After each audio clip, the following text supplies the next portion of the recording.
morning. It is Monday, May 4th, 2015. This is your morning edition on I-24 News. Coming up later today, 43 people are under arrest and scores injured after a demonstration in Tel Aviv protesting racism and police brutality against the Ethiopian community erupts in violence.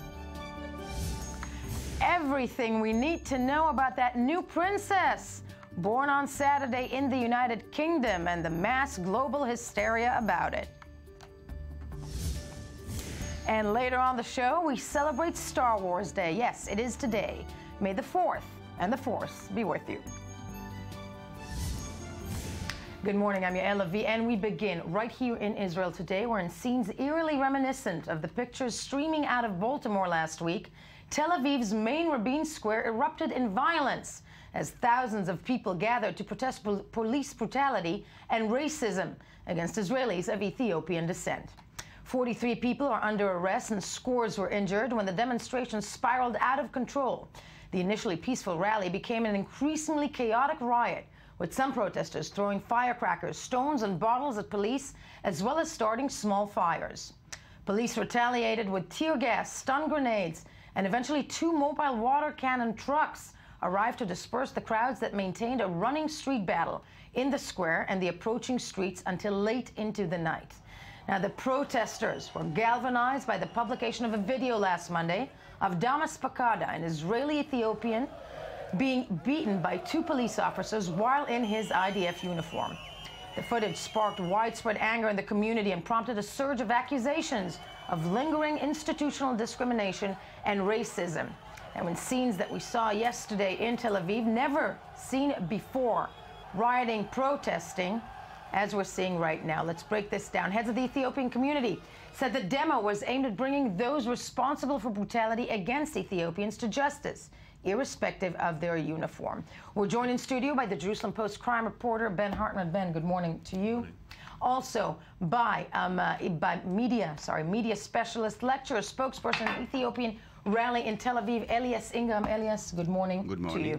Now, before we break it down, let's take a look at yesterday's rally. Before it turned violent, it began in a peaceful, remarkable, actually, way, in scenes that moved many Israelis who joined them and saw the Ethiopian community march on the roads of Tel Aviv in a call for equality. Let's take a look at how it all began before it spiraled out of control. More than 30 years after they first arrived in Israel, Ethiopian Jews still feel neglected and discriminated against. But in the last few days, their protest has shifted to another level as they held series of demonstrations against what they claim is racism and police brutality toward them. We want to express our anger at what is going on for 30 years. We don't want racism, we want equality. Hundreds of people attended this rally outside one of the most recognized malls in the city, perhaps a symbol for the growing gap between those walking in the upper floors and this community that cries for recognition and equal rights. Parliament members came to support them. This is the Israeli society's fight, and we need to be here to make sure that there is no discrimination in the Israeli society. It doesn't only have to do with any kind of police violence. If there was such, it needs to be taken care of. Although Ethiopian Jews, also known as falashas, began coming to Israel in the 1960s, in 1985 and 1991, Israel carried out 2 military operations to bring them from the war-torn African country. Today, the community in Israel numbers 120,000. But over the years, it seems they have been neglected, and their anger and frustration are rising. The peak was reached last Thursday when 14 protesters were injured by police in Jerusalem protest. This massive protest took place after a video showing 2 police officers beating a Jewish Ethiopian soldier. The police say they respect all minorities. We have a special sensitivity to his community. They didn't get permission for this protest. However, we still allow them to protest and to block the roads.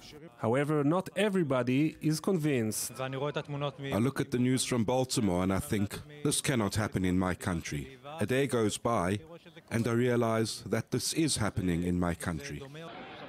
Perhaps it's too easy to compare this protest to a possible inspiration for it, the wave of demonstrations in Baltimore, US, over the killing of a young African-American in police custody. True, no one here has been killed yet, but when it comes to treatment of minorities, the anger is similar. Let's go first live to the aftermath of the scene in Rabin Square. That was Baltimore and Tel Aviv last night, so to speak. To Ron Friedman, I-24 News Morning Edition editor. Ron, this morning the square is quiet. I'm assuming, you know, it's already been cleaned, but it was the scene of a lot of mayhem. What is expected today? What did the police tell you? Hi, good morning, Yael. So like you said, here in Rabin Square, which is a far sight from what was yesterday, right now it's been cleaned up. It's a beautiful day. The only people around are the cleanup crews and a lot of TV presence on the scene. A few police cars, but nothing to remind us of the crazy images that we saw here yesterday. We're talking about horse-mounted police chasing down protesters. We're talking about police throwing flash grenades, using water cannons, smoke pellets, mayhem. That this square that's seen its fair share of major protests, celebrations, you know, every major event that happens in the country kind of streams into this place. We've never ever seen anything like that. Today, things seem to be calming down. I just spoke to police spokesman Mickey Rosenfeld. He gave me the breakdown of the numbers from yesterday. So we're talking about a total of around 3,000 people who were here protesting in the square. After everything was said and done, 43 people were arrested.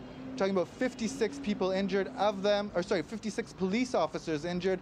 12 protesters were taken to hospital.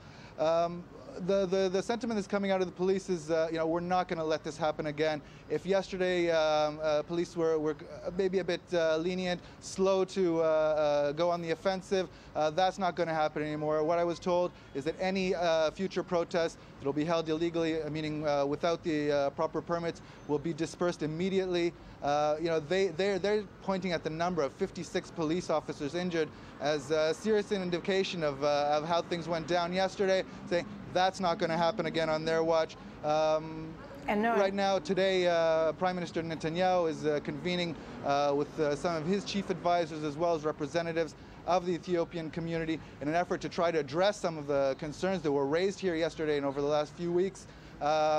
But you know, people aren't optimistic. They say, you know, we've been through this before. There's going to be some kind of ministerial committee. People are going to talk. We're going to have lessons. But on the ground, you know, chances of things changing anytime soon, not that great. No, it's going to be a process. That goes without saying. Thank you, Ron Friedman, for that report from Rabin Square. Ben Hartman, I want to start with you of the Jerusalem Post. This was a long time coming, no matter how surprised people are, wasn't it?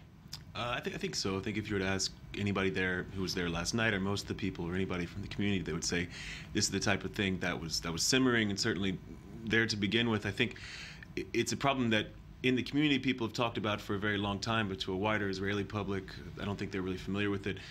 More will be so now, but also after the video of the soldier was released last week, I think that's something that brought it to a much wider awareness. It wasn't something that they knew about, maybe something they'd only heard Ethiopian men talk about on TV or in their interviewed, but to actually see it change something. I think the images from Tel Aviv are also something that are so unprecedented that it'll actually change a lot of what people think of it. Do you? I mean, that's the thing. It's Tel Aviv that turned into. I live next to the square, okay, and it sounded like a war zone, and the police lost control of the city for several hours of the central Tel Aviv. You know, is there an awareness within the police ranks, because they wouldn't say that to us, that they have a problem with the Ethiopian community that is not necessarily, the fault of the community? No, the police have the problem, not the Ethiopian are the problem. I think no. definition is a bit problematic. I mean, they know that they have a problem with their relations with the community. They know that there's a feeling of distrust, and they said last week that they've started this task force or this exploratory team to work on issues about it. It's the type of thing to where the results of it we'll only know 10 years down the road or something. If I were to look at last night and the way it played out at Rabin Square, the first half was very peaceful all day long, and then when it got very violent there was a lot of violence used by the protesters. But I think as opposed to, if we're going to make the comparison to Baltimore and other places, it was really pretty much directed just at police. It wasn't. They weren't going. There was no vandalism. There was vandalism, but it was of police cruisers and maybe some dumpsters and a couple other things. There wasn't.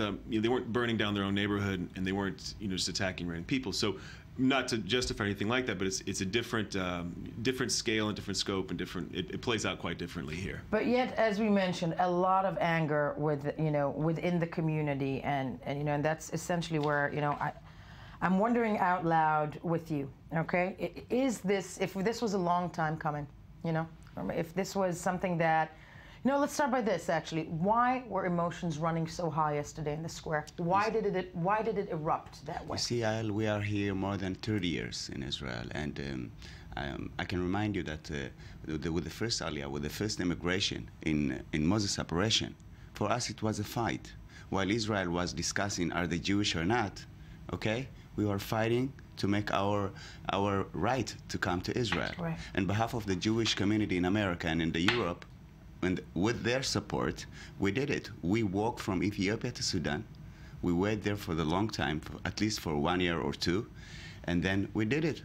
Israel did it at the end of the day, not by itself, by the pressure of the Jewish community in the world. We got to Israel at the end of the day. The same thing with Solomon operation. Israel has to wait and to make heroic operation. You could bring them simply. There is direct flight. And it's again fight.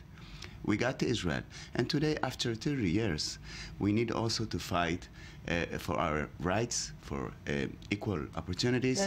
You see, but we are far away from Baltimore. Baltimore is different history. We have different history. History entirely. We have a beautiful country, but we have to fight for our rights. That's the point here. For equal jobs, for equal opportunities, for leadership in the society, okay, and politics, we feel that there is a block due to prejudice, and we want to break it down. And who is going to do it? The new generation. We are educated, okay, we went to the universities, we serve in the army, we know everything. No more new immigrants, because we do speak Hebrew, okay, we do. Now, and Ben, as we're listening to these, very, very powerful, very strong words, is there, the many critics will say, many people yesterday on the streets that I heard speaking were saying, or the people that joined the demonstration were saying that the police in Israel definitely has a problem with the Ethiopian community, that when they see somebody of Ethiopian descent, and I'm quoting people on the demonstration streets, they lose their minds. Would you say that's the case, as somebody that covers the beat? I wouldn't say universally. I'd say it's very clear that they have a problem with how they treat the Ethiopian Israeli community. Certainly, there's a very bad feeling from the Ethiopian community. If you go to neighborhoods, Kiryat Moshe and Rehovot, Ethiopian neighborhoods, you could ask any young man there, and he would say he's used to getting stopped, he's used to getting harassed, he may have been beaten himself or know somebody was. It's the type of thing to where you can't really argue with that. So regardless of whatever good intentions people have about or the way they may try to present it, the people in the community itself have a different perception of it, and it's hard to really quantify how people feel. That's the way it's perceived, and that's the stories that they tell. And therefore, we want to stop it. We don't want to wait until something will happen. As was the case with the video. We got out. We want to stop it, and we don't have any problem with the police system. We think that there are a good police in this system. We want to deal with the problematic policemen within the system, okay? And we are expecting from the chief police to take an action with that. No, and that's what I'm asking, Elias. It's fine to hug the Ethiopian immigrants. We love it. We thank you, but we need results. We want you to do things.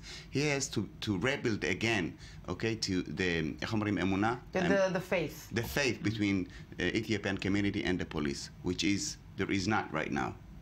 And we are joined also over the phone now by Dr. Avraham Negosa from the Likud Party. Good morning to you, Dr. Negosa. Good morning. Now, clearly, I don't need to tell you how, with the images we saw last night from Rabin Square, a community very, very, very much disappointed in how the country is dealing with them, and also in how, the country is not dealing with the police, so to speak, in this story. You are the only, I think, correct me if I'm saying, you will be the only Ethiopian Knesset member in the forming new Knesset government in the next coming weeks, hopefully days, who knows, okay? That said, that's right. What is planned, what do you think that this government can deal with it? It wasn't even on the agenda in the elections. There's clearly a problem. So, you know, it's thousands and thousands of people who feel incredibly sidelined. Well, first of all, I condemn any kinds of violence which we saw yesterday. This is not acceptable, and this is not our way, and this is not our heritage. So I condemn in every word that violence is not acceptable. However, bringing protests and bringing our different issues, social issues, that is really dragging the advancement of the community to integrate into Israeli society, and bringing this protest is legitimate in the democratic state such as Israel. This has to be done in the framework of the law. Yeah, but for your question, the new government, I spoke yesterday with Prime Minister Benjamin Netanyahu. He said that he is going to take care of in the next government, and today he is going to have a meeting with the representatives of the community and discuss. But other than meeting, you know, other than just meeting the heads of the community, what do you expect the Prime Minister of Israel, the elected Prime Minister of Israel, to do? Why he didn't condemn the police aggression? He did condemn. Just a minute. He did condemn on Thursday. It was through the Facebook. Come on, my parents doesn't have any Facebook. Ethiopian Jews, you know, supported for 30 years the Likud. The time has come to say, I love you. I don't want changing this in the political dialogue. The Prime Minister did condemn on Thursday in the media. He did a press release, and he's going to meet today. So let's say what is going to done is now is the Prime Minister is taking this issue very seriously in this new government, and going to do, and I am there to push the situation, and I believe all the questions that I know that the community is discriminating in different systems has to be corrected. Then speaking exactly, then speaking from... has to be addressed. Dr. Nagosa, then just 1 minute. Ben Hartman, the discrimination. There is discrimination in the police against the Ethiopian community. We can't lie about that, right? Yeah, there is. One second, Dr. Nagosa. I think it's also... Dr. Nagosa, 1 minute. When it comes to Israeli prisons, how much percentage of the prisoners, you know, inside Israeli prisons are of Ethiopian descent? It's disproportionately high. Also in military prison, it's disproportionately high. I think what a lot of people are saying, you heard a lot of people say last night, and I think when we talk about policing and the police, it's a symptom of a wider social thing. The same thing in America, a lot of places. You know, it's certainly the police is where the flashpoint is, but when you have discriminatory housing policies, people not living in poor, disadvantaged neighborhoods that are neglected, people not being able to get jobs as easily as the rest of us, or education, things like that. It's a whole umbrella, a whole series of social issues, and this is one of the symptoms of it, is violence and clashing in police with police. And so this is where it typically ignites, is with police brutality and things like that, or clashes of this nature. But this is one symptom of a much wider social problem. And you know, if this sparks a way that people will actually end up talking about it. No, and that is an alias. You know, finally to you, I'm wondering with you a lot, because people are speaking about this. And other than, you know, all these speeches, and I'm sure that in the next coming days we will see the Prime Minister hugging many leaders of the Ethiopian community. Yeah. What needs to be done? Especially the casing, you know, the priests. The Ethiopian priest. It's very exotic pictures. He will not talk with the academic and with politic and social awareness, because they will demand things. What is needed now? What is the community demanding now? It's very simple. First of all, to release all the Ethiopians who are in the jail because they attacked police, okay? But unfortunately, there wasn't any camera there, Okay, this is the first thing. And also to check all the suits or the lawsuits. The lawsuits, right. yeah, and to delete all of them because it's fake, all of them, all these kind of things. The second thing is to make sure that there is career or job opportunities. For more than 10 years, they are talking in Israel to give to all the Ethiopian who are graduated from universities and colleges, right, to give them the opportunity for jobs in the public sector, and it doesn't happen. But it's really, always hugging. But my main point is like that. I think the Jews in the diaspora who supported for 40 years Ethiopian Jews, I think they must change their strategy, their contribution, their donation. It doesn't make change. They have to ask themselves what's going on, where is going their donations. They have to be more involved directly with the Ethiopian immigrants, because sometimes you can donate $100. At the end of the day, maybe you will see $1. right. They have to be more involved with all the respect. The second thing is they have to be involved also within the Israeli government and to create a pressure. They must be with us and to finish the job, okay? Yeah. And to finish the job is not by only love and hug. To finish the job is to give opportunity of jobs and parnasa. That's the end. And income within the community. And my last point, with your permission, is I'm proud to tell you that we are the only democratic in this region, and we are happy to be free in the state of Israel and to do our rally as a free man and as a free community. And I'm proud of it. I think the Tel Aviv police would argue that with you, Emma, this morning. But, definitely that is the case. And finally, really quickly, Ben Hartman, is the police planning any kind of special measures in the next coming days? Are we expecting to see anything like that? Like your reporter said earlier, they said their tone towards the end of the night last night was now, any further illegal or unapproved ones will be treated illegally. Right. They said their patience is over. The national police chief said we've lost our patience with this. So I would expect the next time around you won't see the same initial restraint that you saw this time. Thank you both for being with me in studio as we move along. Very important story. Thank you for the opportunity of being here. Otherwise, I will demonstrate. No, stay. Hold on. Yes.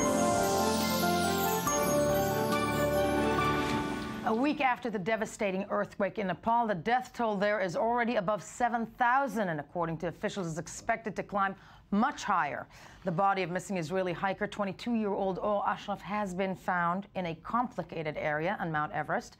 On the optimistic side, 3 people were pulled out alive from the rubble of their home 8 days after Nepal's earthquake, but rescuers have found about 50 bodies on a popular trekking route that was hit by an avalanche.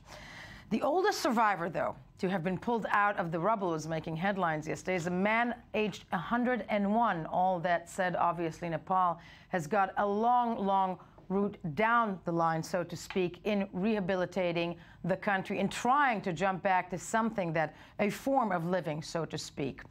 We are going to go first straight to Nepal, where we are joined, to Kathmandu, where we are joined by the Director of International Operations United Hatzalah, Dov Maizel. Dov, good morning to you. Good morning from the airport of Kathmandu. Now, I'm assuming that you are on your way out, or are you on your way out, Dov? We're currently at the airport awaiting the arrival of the rescue teams, bringing ore down to the city from the mountains. Okay. And Dov, when it comes to the efforts to find more people, when it comes to the efforts of finding survivors, those I'm assuming are still going on even a week. I think we're looking at 9 days now since the earthquake hit. Yes, it's clear that the city and the country is trying to pull itself together. A lot of work is being done in the streets to clean up, if so to speak, the mess of the earthquake.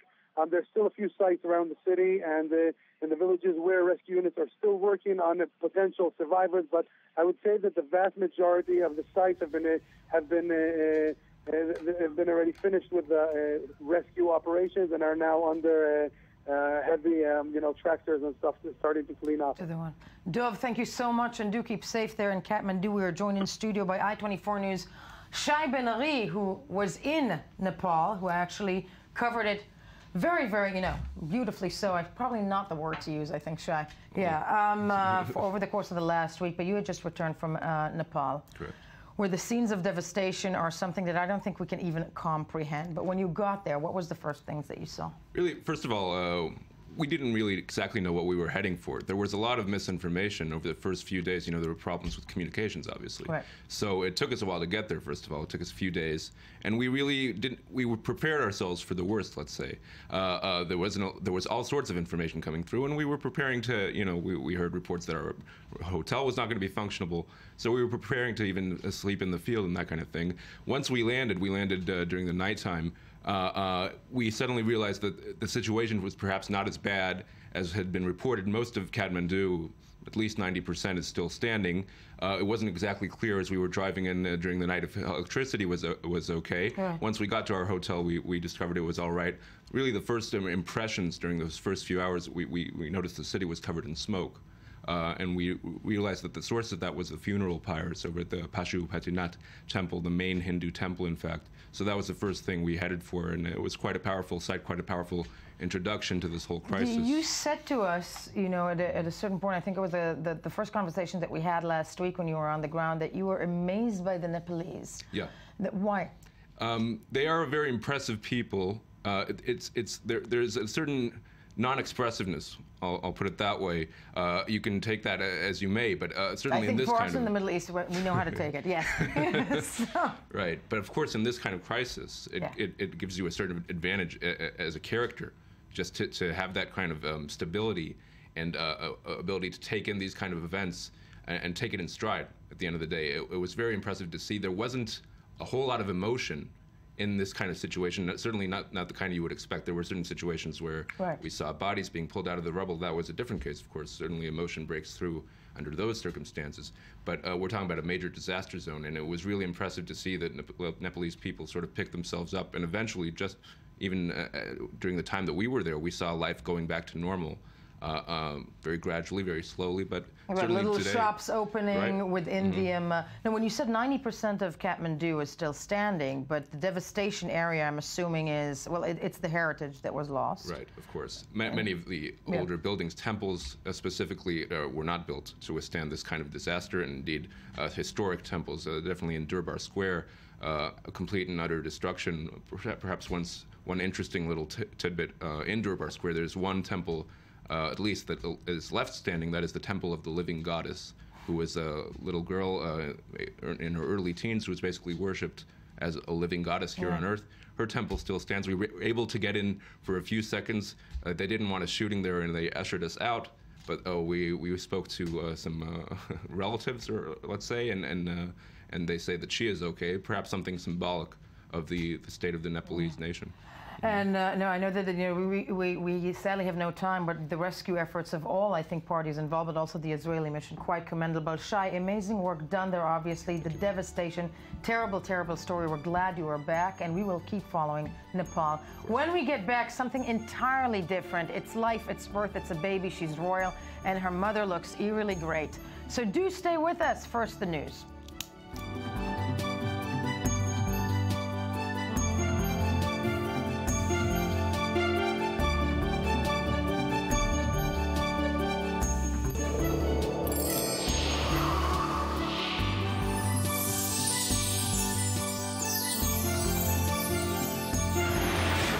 Morning, I-24 News Morning Edition, the place you should be on this May 4th, 2015, because we have to show this. We have to show this.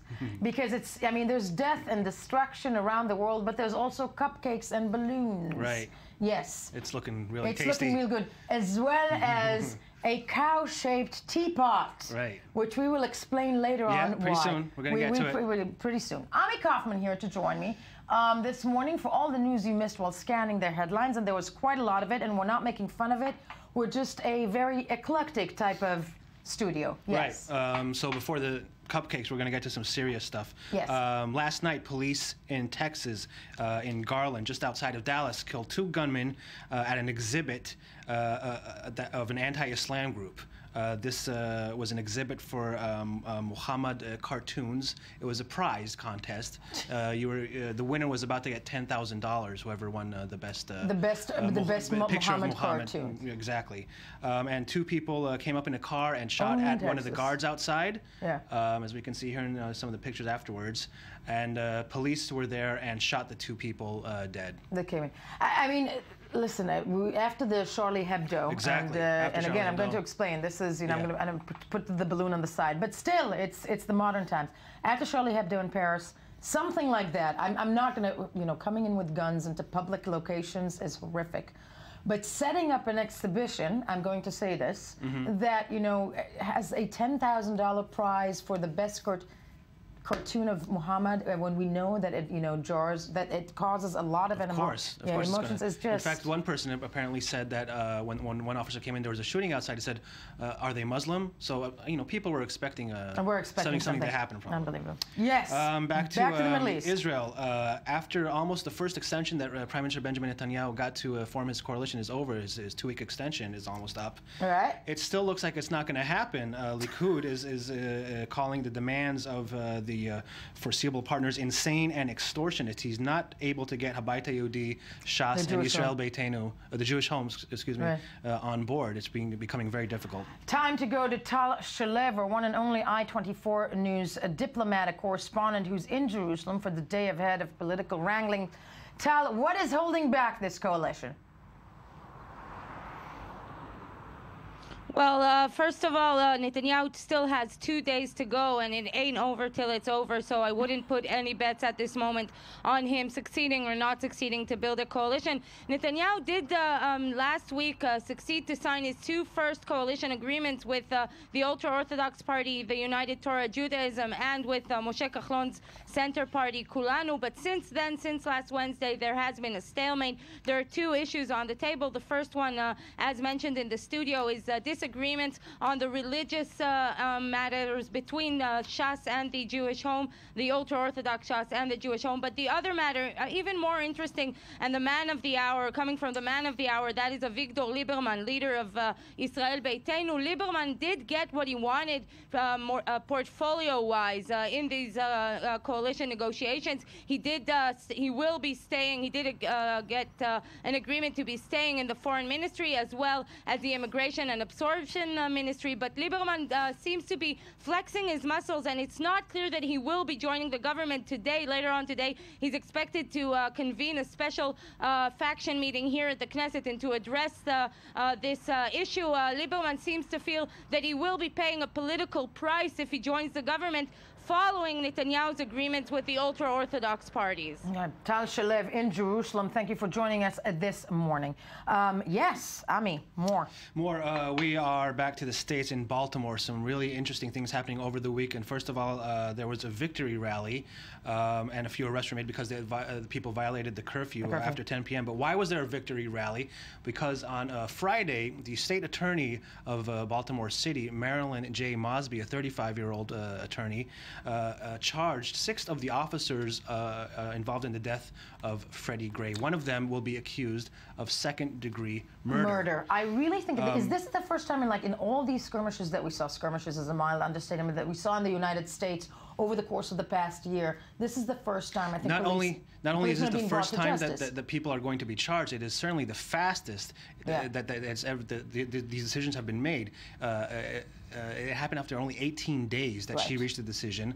But it's a bit too early to have, I think, victory rallies, because in America it is pretty much notoriously impossible to convict police officers of killing black people. Very true. I think, but maybe just the procedure is taking place right now is maybe a step forward. Who knows? Yes, definitely. No more. She's trying to say that there will be no more slaps on the wrist. I think actually we have some footage that we should show of her. A very dramatic press conference. Let's take a look. The findings of our comprehensive, thorough, and independent investigation, coupled with the medical examiner's determination that Mr. Gray's death was a homicide, which we received today, has led us to believe that we have probable cause to file criminal charges.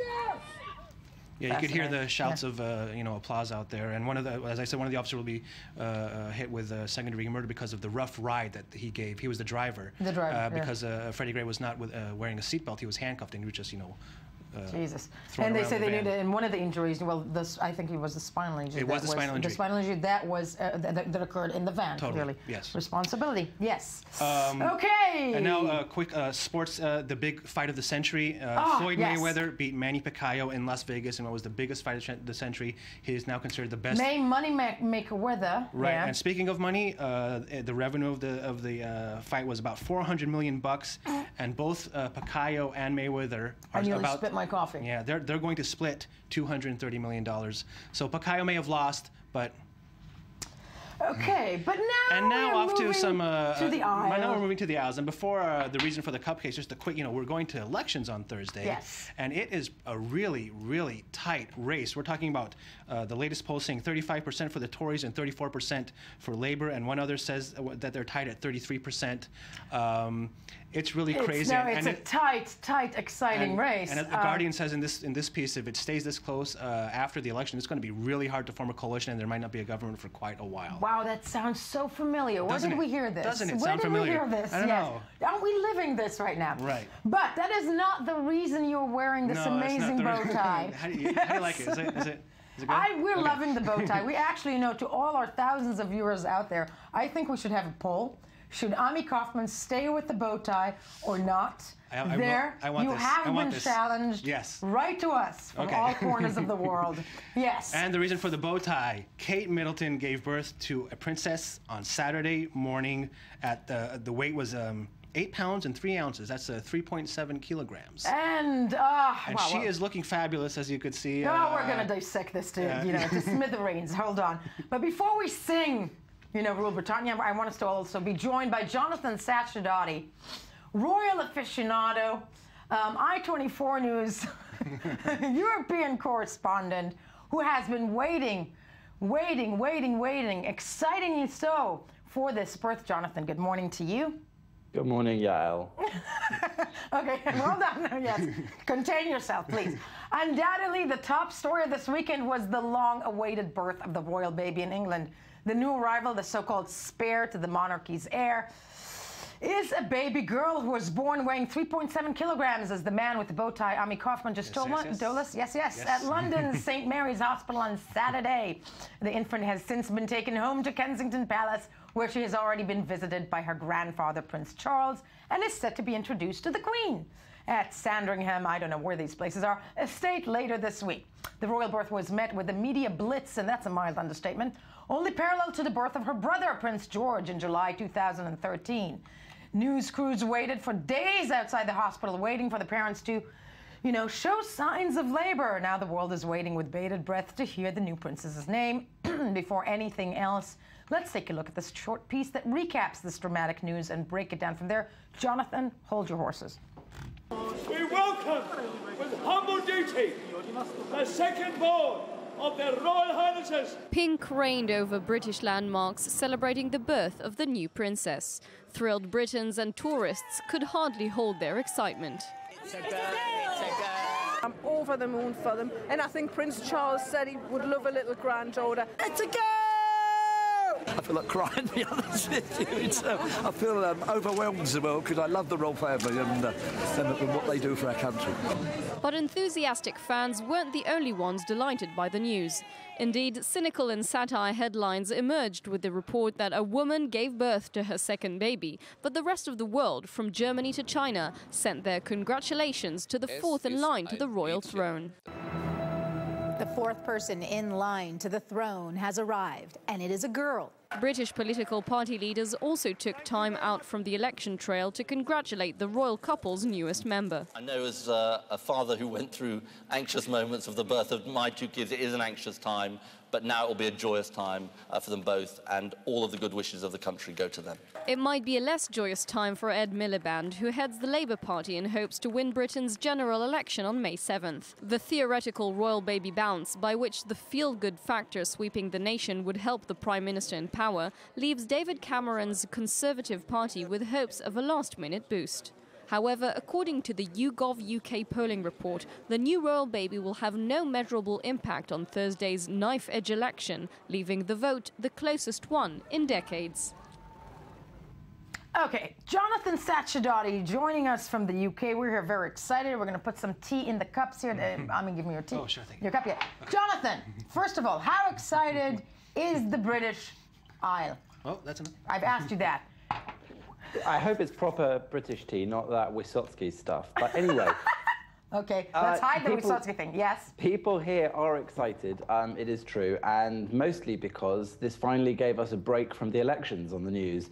So a nice, happy story about a lady giving birth is good enough, but when it happens to be the fourth in line to the throne, that's big news as well. As you can see, the press from the world over gathered outside the Lindo wing at St. Mary's Hospital in Jonathan, I Paddington. have friends on Facebook who covered war zones with me, okay, cameramen, and they were all outside that hospital without flak jackets. No, that was the place to be. I think a sharp elbow in the chest there to get the prime spot in front of the door might have been as dangerous as anything they've experienced in Afghanistan. And at 6 a.m. she went into hospital, as we all know now, and at 8:34 she was safely delivered of a baby, 8 pounds 3 ounces, or 3.7 kilograms, which is, of course, the fourth in line to the throne, as you said, the spare to the heir, the Queen's 5th great-grandchild. This baby girl is the firstborn to the British royal family to take the title of princess for 25 years after Prince Andrew's daughter, Princess Eugenie, in 1990. So in many ways, it was momentous, other than just being the fourth in line to the throne. And again, I need you to contain yourself, Jonathan. Stop that up and down jumping, you know, of excitement in your chair. I want to touch on something that drives me crazy about this story, okay? She has the baby, Kate, the princess, the duchess, okay? Comes out looking like $1 million. I have given birth. I know you're a man, Jonathan, and so are you, Ami. Yes. That is impossible. How do you guys do it? How did she do it? I mean, is this some like British, you know, master? What is going on there? I'm surprised none of the politicians said anything about British medical care, but you're right, it has been noted that she was looking very well coiffed as she stepped out the same day as giving birth onto those steps. Of course, the same day, it's an hour afterwards. She has to be, I'm sorry. It's not an hour, it took her a few. It was in the afternoon. Oh, it's 10 hours? Okay. But regardless, we have had already the conspiracy theory from the Russians saying that the whole thing was fake because she looked too good. She was in a white dress, a very brave choice for a lady who's just given birth. I've had countless mothers asking me why she wasn't waddling out with a maternity pad between her legs. Exactly. But we also know that this particular lady has a team of hairdressers and stylists who are on call at any moment, especially and a supply of Xanax. I mean, I'm sorry. One has to be medicated to stand up like that. Absolute respect to Kate for this impressive performance. You know, her job in many respects is to look beautiful and turn up and wave politely and quietly. We all say that that's quite an easy job sometimes, but here's an example where it wasn't necessarily so easy, and yet she carried it off. She carried it off. No, but speaking of waving, we need to touch on that too, because George, who I think is 2? Is he 2? Yeah, but he stole the show, didn't he? Yeah, okay. George waves already. What a little cutie, huh? He's already learned the job. Oh, Jonathan, I think there's police outside your house right now. but I truly think that he did steal the show. But quickly, as you said, you know, George, they're already waving this new baby who will probably wave in a week. But what do we think the name, where are we heading with the name? You've got like a second. The bets are on Alice or Charlotte. They're the 2 leading names. It depends which bookmakers you go to for which one is in first place. Again, it will probably be quite a traditional royal name. Right. Because this is how the royal family chooses names, especially for those of importance in that line of succession. Definitely. And then, I mean, that is how they wing it. That is how they rock it 10 hours after birth. Jonathan Sachidoti, I'm holding a very pink cupcake in your honor right now. And I'd like to thank you. Ami, yeah, you are going to stay with that bow tie. That's all the time we have. When we get back, an exclusive interview with Dr. Alex Hershaft, one of the founders of the farm animal right movement. I'm not going to bite into this on the air. Stay with us. First, the news. We're going to go eat now. Thank you.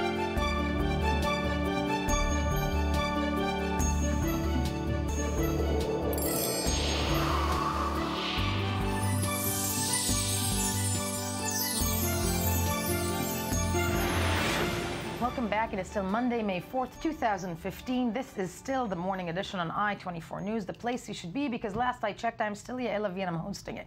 So thank you for staying with us. But our next item, our next guest was born in Warsaw. As a child, he lost his family in the Holocaust and managed to escape. After visiting a slaughterhouse, he decided to dedicate his life to animal rights. Dr. Alex Hershaft is one of the founding members of the United States Animal Rights Movement. He founded FARM in 1976. FARM Animal Rights Movement is a national nonprofit organization working to end the use of animals for food through public education and grassroots activism. Over the past few decades, public awareness of the benefits of plant-based eating and farmed animal abuse has grown substantially as over 30 million Americans have explored a vegetarian diet. Consumption of beef and veal have dropped by 30% and 70%, respectively, and so forth. So it looks like maybe Dr. Alex Hershaft's lifelong work is bearing some fruit, and we are honored to be joined in studio by Dr. Alex Hershaft. Good morning to you. Thank you. And thank you for being with us. You're the founder and president of Farm Animal Rights Movement. And before we start our conversation, and I'm very happy to have you here with us, let's take a look at an excerpt of a brief clip produced by Farm about their activities in 2014. I'll explain to you what they do, and then we'll take it further. Every day at Farm, we raise awareness about the plight of animals used for food. And the toll that animal agribusiness takes on the earth and our health. We then cultivate the compassionate choices made by those who pledge to stop eating animals. Farm's bottom line is simple: saving animals from ever being bred for misery, hidden from view, confined and tortured, and ultimately killed for profit. Let's take a look at how we accomplished this in 2014. Our groundbreaking 10 Billion Lives program expanded to include a third full-time tour, enabling us to show our short documentary to over 110,000 college students and concert goers, 80% of whom pledged to explore a vegan diet. In 2014, Farm published more than 1,000 letters to newspaper editors, partnered with environmental organizations to promote a vegan diet, and organized the largest animal rights national conference in history. Farm knows that all animals are unique individuals who feel not just pain, loneliness, and sorrow, but also joy, friendship, and love. That's why we are working every day to successfully build a kinder world where animals are no longer used or killed for food. With your partnership, I know we will make an even bigger impact in the coming year. We are joined by Dr. Hershaft, the founder, Alex Hershaft, founder and president of FARM, as you just saw, and of course by Ami Kaufman as well. Thank you. Dr. Hershaft, first of all, why Israel? Why are you visiting Israel? Let's start with that. Well, two very important reasons. Okay. One is I want to share my personal journey from the Warsaw Ghetto to founding the Animal Rights Movement. It's a very interesting story, and it may be of particular interest to Israeli citizens because of the Holocaust aspect. And the other reason is I'm very impressed by the Israeli movement's progress here. And frankly, I want to know how they did it. Now, let's start with your personal story, though, because I think, you know, a victim yourself in the past. You were born in Poland, right? Yes. Okay. Where did you survive? Which ghetto did you survive? Warsaw. Your family? My mother made it out. No, nobody else did. So my mother emigrated to Israel in 1951, and then she died in Tel Aviv of natural causes in 1996. Well, how did you make that route? You know, because as you said, that story of being a Holocaust survivor, being a Warsaw Ghetto survivor, and then in your adult life, you were looking to save animals. Right. How did that happen? That happened because after the war, I had a lot of guilt. I guess they call it survivor's guilt. Because so many good people didn't make it, and I did. And I wanted to know, first of all, why did I make it? And secondly, how could I repay the debt for being alive? And so I kept searching for a meaning, for something I could do. And I engaged in a number of activities. I actually came to Israel in 1961 and founded a league against religious coercion. And then I went back to the United States, and I was involved in... You may need to come back and found that league again. And create that league again. Yes, okay. Then I went back to the States and was involved in other movements, the humanist movement, the environmental movement. But none of it seemed to be quite enough. So I was working for a consulting firm for the government. My specialty was wastewater treatment because of my background as a chemist. Right. And so they sent me to do a wastewater inventory of a slaughterhouse. And when I went into the slaughterhouse, I saw they wouldn't let me onto the kill floor, but outside I saw the piles of hearts and livers and heads and hooves, which just strikingly reminded me of the piles of shoes and hair and glasses that I saw in Auschwitz when I visited there after the war. And so my initial reaction was, well, this is just a coincidence, and after all, these are only animals. And then the more I started thinking about it, the specter just wouldn't leave my mind. I kept coming back, and I kept thinking about it, and I just realized there were really so many similarities, like the use of cattle cars to transport Jews to the death camps, like the use of branding or tattooing of the identification numbers, like the total dispassion of the perpetrators, like they were just doing a job, like the deception. We were not told, of course, where we were going. We were told that we were getting resettled away from the hunger and disease that prevailed in the ghetto. And a number of other factors, and basically, the more I thought about it, the more I saw the analogy, and finally, what helped me to put all this together was seeing the quote by Isaac Bashevis Singer, which basically said that to animals, all people are Nazis, and life is an eternal Treblinka.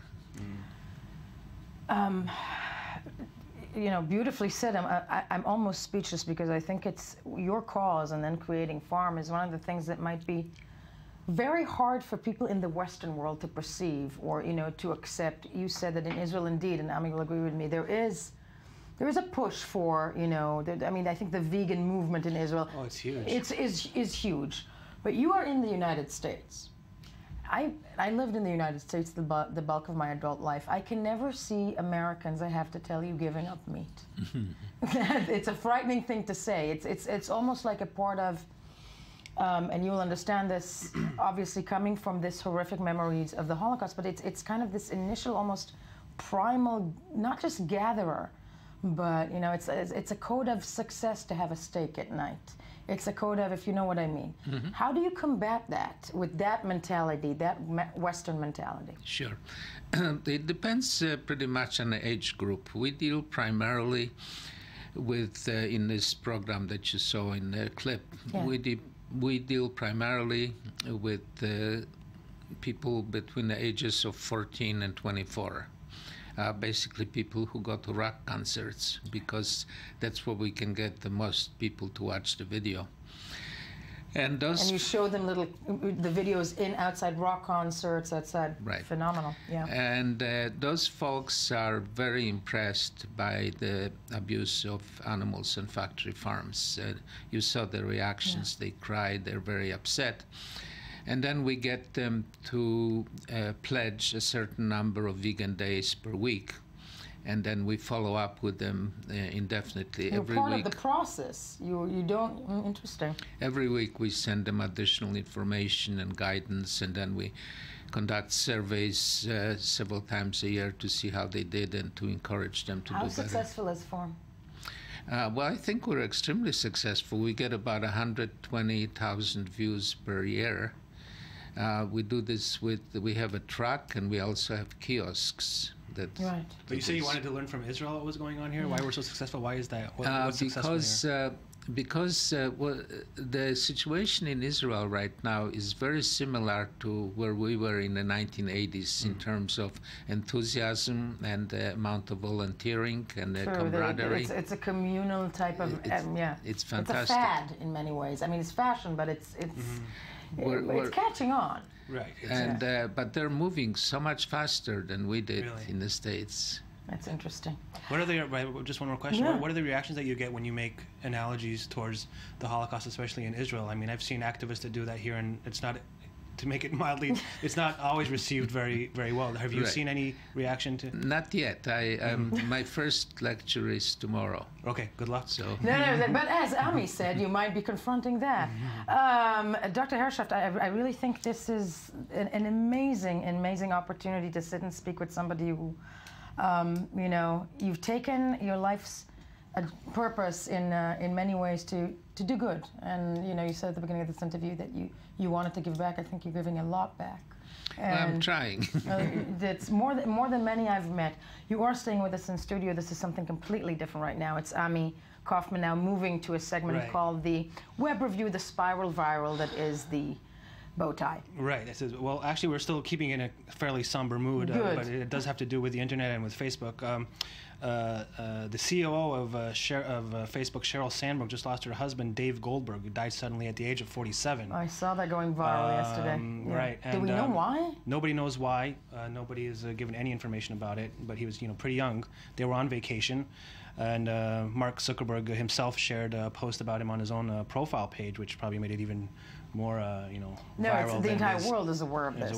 Right. But, very, very bizarre and very sad bizarre, in many ways. Yes. Back to Britain, which we were in the first hour. Ed Miliband decided to carve his pledges, his election pledges, in stone, and the internet is kind of like really going crazy after this about this because. It's a pretty, how very Jewish of him, I can say that. It's a pretty strange idea. And it's interesting that you bring up the Jewish aspect because some people are saying, what is he, Moses? No, come on, that's the first thing that comes to mind. Exactly. Here are my 10 commandments. Exactly, but there are already some spoofs. A little like ego-driven in some ways. It is. Some people think that this thing might backfire.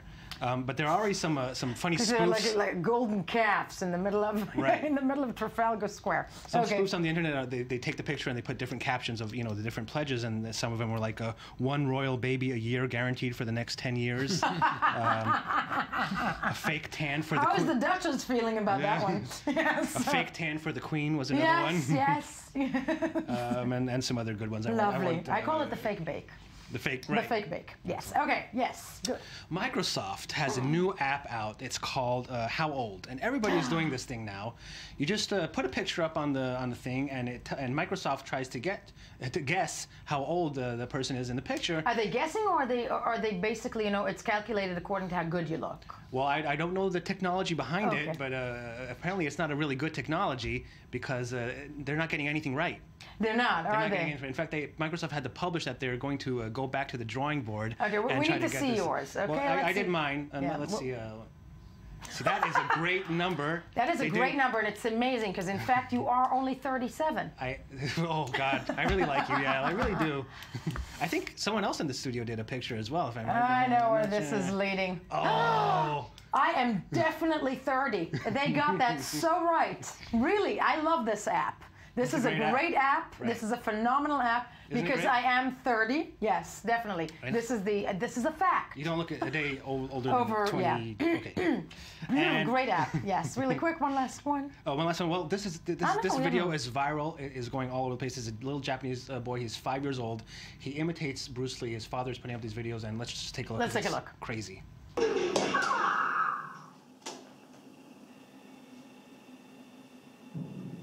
Surprise!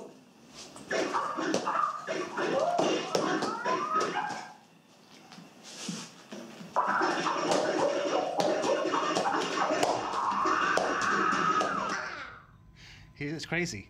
It's amazing, and I'm really impressed. And I'm really glad it's not my kid. I'm glad it's not my kid that too, right, Dr. Hershaft? Yeah. Any more time? One last one. If you're sick of the Kardashians, there's now a new program that takes them permanently off the website. The guy named James Shamsi invented something called card block. This is card block. It's a Kardashian block. Right. Listen, for your computer. I'm not going to say a word, yes, and only if you're in your 30s. Ami, thank you. Dr. Hershaft, beautiful to have you with us. Enjoy your stay. When we get back, it is the time to look at the day that is today, and that is Star Wars Day, ladies and gentlemen. It is May 4th. May the 4th be with you. Stay with us. It's going to be insane. First, the news.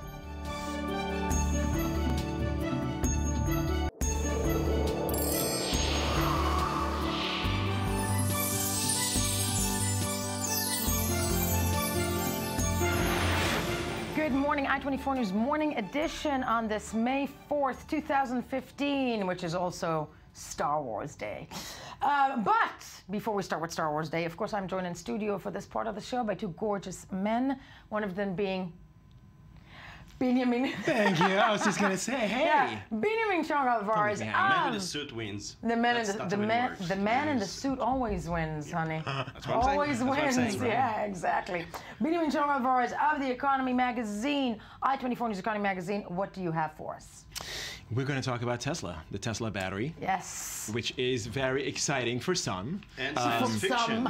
It's, you know, anything that comes from Elon Musk is always kind of science fiction-esque. And exciting, yeah, that's and true. you know, interesting in terms of how can it help us with climate change, you know, and other things, amongst others. Okay, so what is the Tesla, what is this So we're talking essentially about a lithium-ion battery pack. It's essentially this battery you put in your house. It has capacity of about 7 kilowatts to 10 kilowatts an hour. Okay. And you know, it could either feed from the grid during off-peak hours, which are cheaper if you have that in your country or in your state, because actually the southern states in the U.S. have it more so than the northern states apparently, and it's kind of depending on the utility. Anyways, or if you have the money to install a photovoltaic, you know, solar panel system, then it would actually feed from the solar energy, and you could presumably cut off from the grid altogether. Of course, it comes with a lot of money. Now, you know, this battery itself on its own would cost about $3,000 to $3,500. But that's not including installation costs, which double the price. Okay. And if you don't have solar panels, it means you're still basically buying off the regular grid. Then what's the point? Well, if you do it during off-peak hours, okay, it cuts on your costs. Okay. Of course, you really have to either really believe in wanting to help you know, climate change, if you don't have solar panels, then you're still essentially using the utility, which uses coal, which still, you know, essentially ruins the planet. Sorry. Yeah, I said that. But first of all, I mean, we have Elon Musk referring to this. You know, let's first of all hear what Elon Musk, the man, the legend, the entrepreneur, millionaire, billionaire, had to say. Let's hear Mr. Musk. Yeah. So what I'm going to talk about tonight is about a fundamental transformation of how the world works, about how energy is delivered across the Earth. You can actually go, if you want, completely off-grid. You can take your solar panels, charge the battery packs, and that's all you use. So it gives you safety, security, and it gives you a complete and affordable solution. And the cost of this is $3,500. So people in a remote village or an island somewhere can take solar panels, combine it with the Tesla Powerwall, and never have to worry about having electricity lines. And I think this is going to be great. Having electricity lines is not the most pretty thing in the world. So being able to just have this solution that just works wherever you are, I think is going to be incredibly helpful to people that don't have electricity today. So Benjamin, why do people think this is science fiction? It's not really science fiction. It really exists. It's not fiction. However, it's not entirely fair to say that this is going to be the game changer for, you know, global warming and climate change. It's not. You know, if you don't have the money to actually invest in it, and you don't have a solar panel system, then it doesn't necessarily cut down your costs as much. You know, specifically putting, you know, numbers to this. If you look at a household in America, you know, on average, apparently per month they use about 943 kilowatts. Okay, per day it's about 31 kilowatts. Now this battery on its own, just one battery, is 7 to 10 kilowatts. If you want to use your washing machine, it's 2.3 kilowatts. So it's almost half of its capacity, right? Or a quarter if it's 10 kilowatts. But you would have to have several of these to make it worth your while. Each one at $3,500, or not including the cost. Not of including the installation this? cost. And then of course, presuming if we're not talking about global warming and climate change in this situation, but if we are talking about that, then you have to have a solar system panel, solar panel system, installed already, which costs about $15,000 to install. So it's not such a simple story. Yeah. Average family is not going to be able to afford it.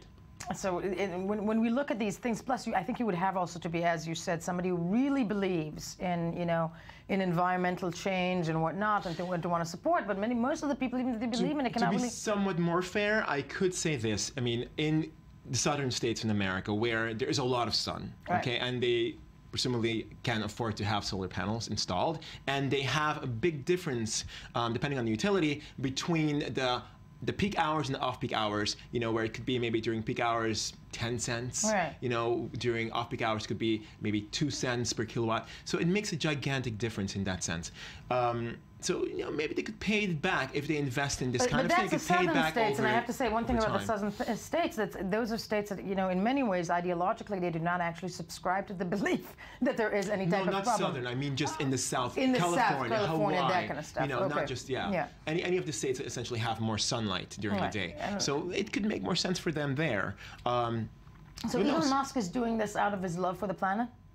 I think, I'm not entirely cynical. I do believe he seems to have this whole, range of products that are focused on global warming and climate change. He has the electric car. He has a variety of different products, which, by the way, feed into them, into each other, which obviously are helpful. One thing helps the other. He also is heavily invested in solar energy. So once you have one thing, it makes sense to have a range of the others, and then it all sort of pays. But the guy wants to make money too in the process. Now, all the things we can learn about Elon Musk and anything to do with finances, economy, and things we should know about innovation in that respect on your show. What time? 7:10. 7:10 Jerusalem time, and I-24 News, the place you should be. Yes. Now, Benjamin, I have to say, this is so phallic. Okay. Yes. Now, this is a very sad. Ziv Kitawa is horrified. This is a very sad excuse for a saber. It truly is a sad excuse for a saber. It does belong to the child of one of our editors, of Ron Friedman. So I had being lied to. I know. The child's being lied to. We had to shame him on the air. Ron Friedman, that is. We should have. But I will move this saber all the way to the man who's who's really quite sad by it. Yes, it's not a saber. It's our way of phallically saying today is May 4th. Yes. Yes, it's May 4th. Benjamin, do you know what that means? Well, May 4th to me actually has a World War II connotation, but that's different. Wow. Yeah. Thank you for ruining this segment. Thank you very much. I'm done. I know. Let's bring this one up. But yeah, wow, boo. Yes, not World War II, rather. Yeah. Star Wars. For that we have Geek Ziv Kitaro in-house, in residence. Yes. May 4th is the universally acknowledged day. Universally. Universal Star Wars Day. I shut my phone and it rang altogether. And it rang. Put it down. That's a horrible, Folks, horrible thing. thing. We're losing the momentum of Star Wars. I'm not so professional. upset by it. So yes, May the 4th. May the 4th be with you. Yeah, so whoever thinks, why May the 4th? Because May the 4th sounds like May the 4th. Be with you. I was thinking fourth, but exactly, May the 4th be with you, which is only an idea geeks can come up with. Yes. It's so geeky. Yeah, that can only come from real, pretty horrible. But that's, Anyways, so I see you have a little thing here. I have a little thing here. That you brought us. Explain to us what is being celebrated around the world on this day. I want to see some Star Wars images. Okay, so basically there's tons of things to celebrate today because we are up, like the whole year is going to be focused on the new upcoming movie. Yes. Do we have the trailer? We have a trailer. Good. I think we have a trailer. Let's look at a trailer. Okay, basically Star Wars is going to come out with its prequel, and here's the trailer. No, what? Sorry, sequel. Let's see the trailer and then I'll explain everything. Let's take a look.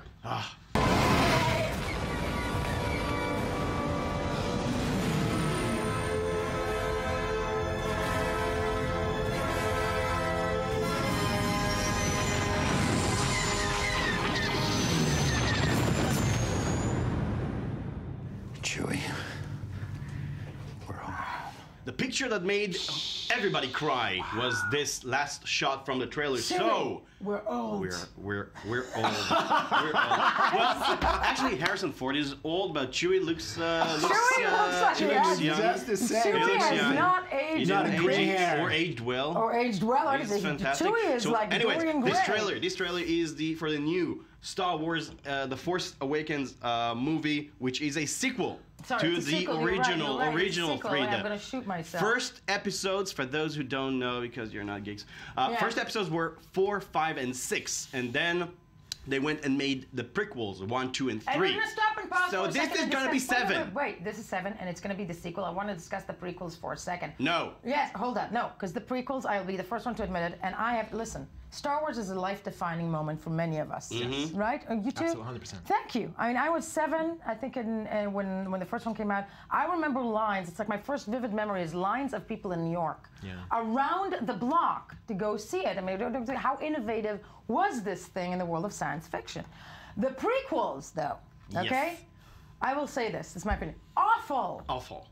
Not only as a Star Wars series of movies, as movies, they are bad movies. They were awful. But now we have Disney purchased the whole thing from Lucas, so we're having a new trilogy coming up. The first one coming up later this year. In the summer, the next thing that's Yoda going to and come. Snow White. Yes, no, but no. The awesome thing is, by the way, if you go into a Disney store, you'll have tons of toys that you can buy. The second thing is a series of anthology movies, which means movies that are each one of them is self-contained. The first one, for those who remember who saw the 4th movie, the first one that ever came, they talk about the fact that some unit stole the plans for the Death Star. Yes. And that was a story that was never told. So the first movie in the anthology is going to be about that. So basically, it's going to be a movie in the Star Wars universe with none of the familiar characters. And actually, as far as we know, it's going to be a sort of a spy army sort of movie, because it's going to be based. But that's not the one that's just coming out. No, that's the Force Awakens. That's the one that we're expecting. It's going to be fantastic. J.J. Abrams is directing. J.J. Abrams, it's going to be. I just want to go back to Harrison Ford, who clearly is back. But the bulk of them, not just Chewie and no, everybody are back. It's Hamill, right? Yeah. And it's except for Alec Guinness because he's dead. Yeah. Although in Star Wars world that doesn't really mean they can put his voice and it's like you don't want our papers. You want us to move through. I don't remember the words, but that scene. Exactly. Force flow through you. Yes. Okay, so we have 2 movies coming up. We have a 3rd one in the anthology show that is still running, but the director has left. But that's not a big deal. But let's move on to Infinity. Infinity is a game for the PS4. I think the Xbox as well. Chinese to me. And it's awesome. Basically, you connect this little thing, a dongle, to your machine, and then you place these characters. And then, depending on the character that you place, this is the character you'll see on screen. I just want to discuss, but there's something about this Infinity that has, Star Wars and Disney above it, that all of a sudden, I don't know, and maybe it's just me because I glorify and I idolize Star Wars, but it does look a little bit like Pocahontas stole Leia's hair, No.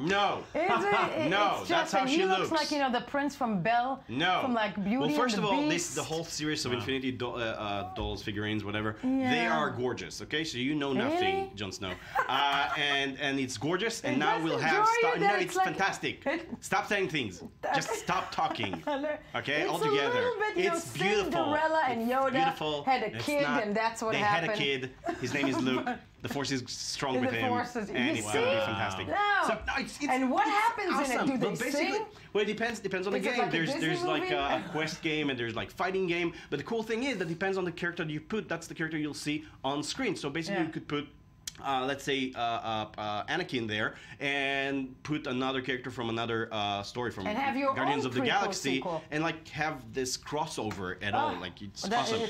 But the next thing, which is also amazing, is Star Wars Battlefront 3. Which is coming up, and if we have, we should have a trailer for that. Incredible! Yes, we do. We have it. Let's take a look. We have a second. Let's take a look. Shh.